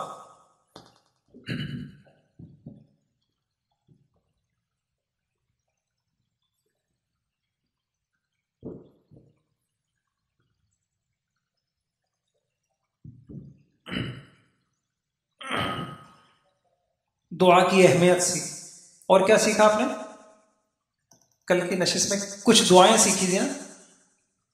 نہیں، دعا میں کیا سیکھا تھا؟ سونے کی دعا یاد ہے سب کو؟ 4 دعائیں سیکھ. آج بہت ساری حدیثوں کی روشنی میں ایک اہم بات آپ سے عرض کروں. اللہ سے کیا دعا کرنی چاہیے، آج ہم یہ سیکھیں گے. کیا کہا میں نے؟ اللہ تعالیٰ سے کیا مانگنا چاہیے. تو 6 باتیں ہیں، غور کیجئے گا. یہ ساری حدیثوں کا خلاصہ ہے. نمبر 1، دینی ضرورت ہو آپ کو، دنیا کی ضرورت ہو، کوئی چھوٹی ضرورت ہو، کوئی بڑی ضرورت ہو، دنیا کچھ بھی ہو، ہر چیز اللہ سے مانگنی چاہیے. یہ سمجھ میں آ گیا؟ حدیث میں آیا اگر تمہارا جوتے کا تسمہ ٹوٹ گیا نا، یہ بھی اللہ سے مانگو. اچھا، یہ کیسے ہو سکتا ہے؟ یہ اس وقت ہو سکتا ہے جب انسان چلتے چلتے اللہ سے باتیں کرنے کا عادی بن جائے. اے اللہ گاڑی سٹارٹ نہیں ہو رہی، اے اللہ یہ لاک نہیں کھل رہا. یہ سب آپ سیکھیے. یہ ہمارے نبی نے سکھایا. جوتے کے تسمے کی مثال تو اب ایسا تو نہیں ہے جوتے کا تسمہ ٹوٹ جائے گا تو انسان جوتا رکھ کے دعائیں شروع کر دے. چلتے پھرتے اللہ سے باتیں کرنا سیکھ، اللہ سے مانگنا سیکھ. ٹھیک ہے، آج بہت بڑی چیز آپ کو مل گئی ہے. اور بہت کم لوگ میں نے دیکھے جس کو یہ دولت مل جاتی ہے نا، یہ دولت بس وہ اللہ یوں سمجھے اس کو اللہ مل گئے. کیا مل گئے؟ اس کا اللہ سے اتنا تعلق ہو گیا کہ وہ صرف نماز میں اللہ سے مناجات نہیں کرتا، وہ چلتے چلتے اللہ سے باتیں کرتا ہے. اے اللہ، اب انسان کو نہیں پتا، عام انسان یہ سمجھ رہا ہے یہ چلتا ہوا جا رہا ہے، اس کو کیا پتا اس کی لو اللہ سے لگی ہوئی. کون کرے گا بھائی؟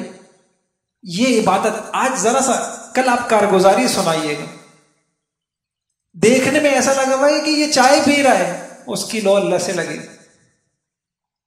یہ عبادت سیکھ۔ اور جو حضرات ابھی اعتکاف میں نہیں ہے، ابھی گھر جائیں تو بس اللہ میں گم ہو جائیں، آپ کو پتہ چلے گا کہ زندگی آسان ہو گئی۔ ایسے ہیں لوگ، خواتین میں مردوں میں ایسے ہوتے ہیں آج کے دور میں، اللہ ان کو یہ والی نعمت دے دیتے ہیں۔ ایک بات یہ ہے جو ہمیں حضور نے سکھائی۔ اگلی بات، جامع دعائیں مانگنی چاہیے۔ دیکھیے ہمارا علم اتنا سا ہے، ہم اللہ سے چھوٹی چھوٹی چیزیں مانگتے ہیں۔ حضور پاک صلی اللہ علیہ وسلم ساری دنیا کے عقلاء کو جمع کر لیجئے، حکما کو جمع کر لیجئے، مفتیوں کو جمع کر لیجئے، قاضیوں کو جمع کر لیجئے، سائنسدانوں کو جمع کر، ایک سمندر کے مقابلے میں جو قطرے کی حیثیت ہے حضور کی عقل، حضور کے علم کے مقابلے میں یہ بھی نہیں۔ تو حضور نے ہمیں جامع دعائیں سکھائیں۔ اچھا جامع دعائیں کس کس کو آتی ہیں بتائیے، کون سی دعا؟ شاباش، ربنا آتنا فی الدنیا حسنہ وفی الآخرۃ حسنہ وقنا عذاب النار۔ اس دعا کو حدیث میں آتا ہے حضور کثرت سے یہ دعا مانگتے تھے۔ جب آپ دعا کے لیے بیٹھیں، اللہ کی حمد، اللہ کی ثنا، اللہ کی تعریف، درود شریف، اب اللہ سے معافی مانگ لیں، اب آ جائیں آپ سب سے پہلا کام جامع دعائیں۔ تو کون مانگے گا انشاءاللہ اس کو؟ ربنا۔ اور تھوڑا سا جا کر آج ایک کام کریں، آپ اس کا ترجمہ اور اس کی تشریح دیکھ لیں۔ کون کون دیکھے گا؟ یہ جو ذمہ دار حضرات ہیں نا، وہ یہاں سے کوئی ترجمہ تفسیر اٹھا لیں اور ربنا آتنا والی دعا نکالیں، بچوں کو اس کا ترجمہ بھی بتا دیں اور اس کی تشریح بتا دیں یہ ہے کیا، یہ ہے کیا چیز۔ اور آج اب اگر آپ اپنی زندگی آسان کرنا چاہتے ہیں، آپ اللہ پاک سے مانگیں ایک بات۔ اچھا کوئی اور کسی کو دعا آتی ہے جامع دعا؟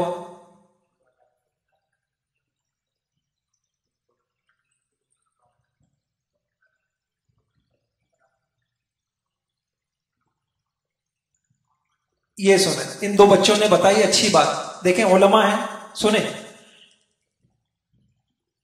اچھا اس کو میں آگے بھی بتاؤں گا۔ عافیت، آپ کو زندگی میں خوبصورت بیوی کی نہیں، بچوں کی نہیں، بڑی ملازمت کی نہیں، گاڑی بنگلوں کی نہیں، آپ کو سب سے بڑی ضرورت آپ کی پتہ ہے کیا ہے دنیا میں؟ عافیت۔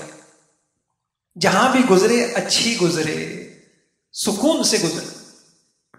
اس لیے حضور نے کہا جب بھی مانگو اللہ سے عافیت مانگو۔ اب یہاں دیکھیں وہی مسئلہ آ گیا، ہم اللہ سے عافیت نہیں مانگتے، ہم کہتے ہیں یا اللہ فلاں جگہ شادی ہو جائے۔ ہم کیا مانگتے ہیں؟ اب اللہ کے علم میں ہوتا ہے کہ یہ اچھا سمجھ رہا ہے، لیکن یہ اس کے لیے عذاب بن جائے گی۔ کبھی بھائی ڈرے اس بات سے، ہم اللہ سے اپنی پسند نہ مانگے، اللہ سے اس کی پسند مانگ۔ تو کیا ان بچوں نے دعا بتائی؟ اللہم انی اسألک العفو والعافیہ فی دینی و دنیای و اہلی و مالی۔ سب آگے، اے اللہ مجھ کو عافیت دے دے میرے دین میں، میری دنیا میں، میرے گھر والوں میں، میری ذات میں، میرے رشتہ داروں میں، سب جگہ ہر کام پرسکون رہیں۔ میں نے آپ سے کل عرض کیا تھا صبح شام کی دعائیں لے لیں۔ حدیث میں آتا ہے اس دعا کو صبح بھی پڑھو 3 مرتبہ، شام کو پڑھو 3 مرتبہ۔ اب آپ کو اگر اس قیمتی ہیرے کی قدر ہے اور آپ اچھی زندگی گزارنا چاہتے ہیں تو کل تک آپ یہ دعا یاد کریں۔ کون یاد کر لے گا؟ یہ 2 دعائیں ہو گئیں جامع۔ تیسری ایک اور عرض کر دیتا ہوں، کسی کے ذہن میں ہے؟ کہتے ہیں کہ ایسی دعا ہے کہ حضور نے 63 سالوں میں جو کچھ مانگا ہے وہ سب اس میں آ جاتا ہے۔ اور حضرت شیخ الحدیث رحمہ اللہ نے کہا میں بہت اس دعا کو مانگتا ہوں۔ کیا ہے؟ اللہم انی اسألک من خیر ما سألک منہ عبدک و نبیک محمد صلی اللہ علیہ وسلم۔ اے اللہ جتنی بھلائیاں، جتنی خیریں، جتنی باتیں، جتنی نعمتیں، جتنی برکتیں، جتنی سلامتیاں تیرے نبی نے مانگی تھی وہ سب ہمیں بھی عطا کر دے۔ وَأَعُوذُ بِكَ مِن شَرِّ مَا اسْتَعَاذَكَ مِنْهُ عَبْدُكَ وَنَبِيُّكَ محمد صلی اللہ علیہ وسلم. اے اللہ جتنے شر، جتنی پریشانیاں، جتنے مصائب، جتنی مصیبتیں، جتنی آفتیں، جتنی بلاؤں سے حضور پاک صلی اللہ علیہ وسلم نے پناہ مانگی تھی، ہمیں بھی ان سے پناہ دے دے. مزے کریں. میرے بھائیوں 3 دعائیں میں نے آپ کو بتائی ہیں، اس کو اپنے پاس نوٹ کر لیے گا اور ان 3 دعاؤں کو اپنی زندگی کا معمول بنا لیں. گڑ گڑا کے مانگیں، آنسو بہا کے مانگیں، رو کے مانگیں، اوقات قبولیت میں مانگیں، اور پھر آپ دیکھیں کہ آپ کی زندگی کیسے آسان ہو جاتی. مانگ لیں گے انشاءاللہ. یہ 3 دعائیں ہو گئیں جامع. نمبر 3، کوشش کریں وہ دعائیں مانگے جو قرآن میں آئی ہیں اور حدیث میں آئی ہیں. ربنا آتنا، ربنا لا تزغ قلوبنا، رب ارحمہما، ربنا اغفر لنا، ربنا اصرف عنا، ربنا آتنا من لدنک رحمہ، ربنا. صحیح ہے. اور حدیثوں میں اس کا آسان طریقہ بتا دیتا ہوں. ایک کتاب ہے حزب الاعظم، یا ایک کتاب ہے مناجات مقبول. اس کے اندر حضور کی ان ساری دعاؤں کو جمع کر دیا ہے. جو اللہ والے ہیں اہتمام سے ان دعاؤں کو پڑھتے ہیں. اچھا، اس کا فائدہ یہ ہے کہ جو کثرت سے وہ دعائیں پڑھے گا اس کو اللہ سے مانگنا آ جائے گا. آپ یقین جانیے جب میں اس کا اہتمام کرتا ہوں تو دعا مانگنا بہت آسان ہو جاتا ہے، اور اگر غفلت ہو جائے تو پھر دعا میں مشکل ہوتی. تو ایک اہتمام آپ لوگ کر لیں، وہ کتاب لے لیں. نمبر 4، اللہ سے عافیت مانگیں. بات آ گئی. اللہ سے جنت الفردوس مانگیں. خالی جنت نہیں مانگیں. کون سی جنت مانگیں؟ اے اللہ جنت الفردوس نصیب کر دے، یہ حضور نے فرمایا. اور آخری بات، اللہ سے رہبری مانگے، مدد مانگے، آسانی مانگے، حفاظت مانگے. میرے پاس وقت ہوتا تو پورا ایک بیان میں اس کے اوپر کرتا اور میں بتاتا کہ اس کی اہمیت کیا ہے اور اس کی وجہ سے زندگی کتنی آسان ہوتی. زندگی کس کی خراب ہوتی ہے؟ جن کا اللہ ہاتھ چھوڑ دیتے ہیں. اللہ کہتے ہیں خود کرو جو کرنا ہے. اور جن کا اللہ ہاتھ پکڑ لیتے ہیں، جیسے باپ بچے کا ہاتھ پکڑ لیتا ہے، یہ نہیں کرو، یہ مت کھاؤ، یہاں مت جاؤ، اس سے مت ملو. میرے بھائیوں کچھ خوش نصیب ہوتے ہیں جن کا اللہ ہاتھ پکڑ لیتے. یہ مت کماؤ، اس سے مت ملو، یہ کاروبار مت کرو، یہاں مت بیٹھو، ان لوگوں کو چھوڑ دو. اللہ کچھ لوگوں کا ہاتھ پکڑ لیتے ہیں. دل میں ایسے خیالات آتے ہیں، ایسے اچھے خیالات. وہ کب آتے ہیں؟ وہ ان لوگوں کو آتے ہیں جو اللہ سے رہنمائی مانگتے. میرے پاس وقت نہیں ہے ورنہ میں آپ کو ایک دعا سکھاتا. اللہم الہمنی رشدی واعذنی من شر نفسی. اے اللہ میرے معاملات کے. اچھا بلکہ ایک عجیب بات بتاؤں، اس رمضان مجھے بڑا خیال آیا. سورہ کہف آیت نمبر 10 ایسی بڑی دعا ہے، آپ اس کو زندگی کا وظیفہ بنا لیں، مزے کریں. اصحاب کہف کتنی مشکل میں پھنس گئے. بادشاہ ان کی جان کا در پہ ہے، ان کو ختم کرنا چاہتا ہے. غار میں چلے گئے. اب اللہ سے کیا کہتے ہیں؟ ربنا آتنا من لدنک رحمہ وہیئ لنا من امرنا رشدا. اے اللہ اپنی رحمتوں سے نواز دے اور ہمارے معاملات بڑی مشکل میں ہم پھنس گئے ہیں، تو ہماری رہبری کر دے، کیا کریں کیا نہ کریں. چلیں آسان ہے، اس کو نوٹ کر لیں. سورہ کہف اور آیت نمبر 10، یہ دعا مانگیں اور اپنی زندگیوں میں آسانیاں دیکھیں. میں نے لاکھوں روپے کی چیز دے دی ہے آپ کو، میں مذاق نہیں کر رہا. آپ آئیں تو صحیح اس کی طرف. لاکھوں روپے کی چیز دے دی ہے میں نے آپ کو. 1 مہینہ آپ کر لیں، کسی مشکل میں پڑ جائیں بلکہ نہ بھی پڑیں. ربنا آتنا من، اے اللہ تیری رحمت اور رہبری چاہیے. یا اللہ کچھ نہیں پتا، یا اللہ کیا کروں، کچھ سمجھ نہیں آ رہا.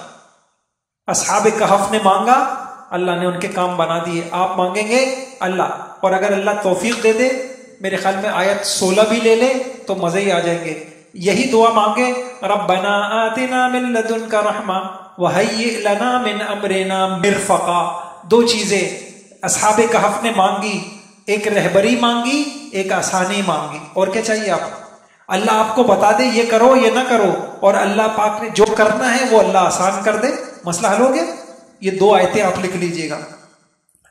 اس کے بعد لباس پہننے کی دعا. ایک بڑی غلطی. میں نے آپ سے کہا نا میں آپ کو یہاں اچھی زندگی سکھا رہا ہوں.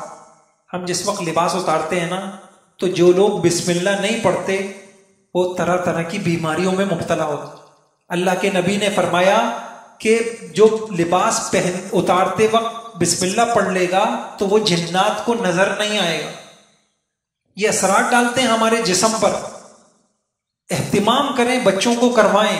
بسم اللہ ہماری, میں کاش میں آپ کو کیسے بتاؤں, اگر آپ کو اچھی زندگی گزارنی ہے آپ بسم اللہ کو پکڑ لیں.